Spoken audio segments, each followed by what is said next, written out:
বাংলাদেশ জাতীয়তাবাদী দল বিএনপির কেন্দ্রীয় নির্দেশনায় ব্যারিস্টার রুমিন ফারহানার উদ্যোগে দোয়া ও ইফতার মাহফিল অনুষ্ঠিত হয়েছে। ব্রাহ্মণবাড়িয়া সরাইল প্রতিনিধি মোহাম্মদ আল আমিন বক্স। পবিত্র মাহে রমজানে দেশনেত্রী বেগম খালেদা জিয়া ও দেশ নায়ক তারেক রহমানের সুস্থতা এবং শাহবাজপুর ইউনিয়ন বিএনপির প্রয়াত নেতাকর্মীদের মাগফেরাত কামনায় দলের সহস্রাধিক কর্মী এবং সহযোগী অঙ্গ সংগঠনের নেতাকর্মীদের অংশগ্রহণে সোমবার ২৪শে মার্চ ব্রাহ্মণবাড়িয়া সরাইল শাহবাজপুর ইউনিয়ন পরিষদে এই দোয়া ও ইফতার মাহফিল অনুষ্ঠিত হয়। এই সময় ভার্চুয়ালি ইফতারে আমন্ত্রিত বিএনপির নেতাকর্মীদের উদ্দেশ্যে প্রধান অতিথির বক্তব্য পেশ করেন ব্যারিস্টার রুমিন ফারহানা।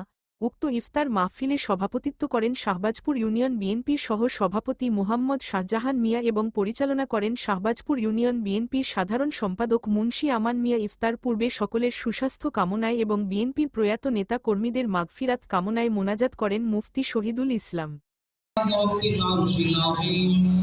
শেষ দশকের সারাদিন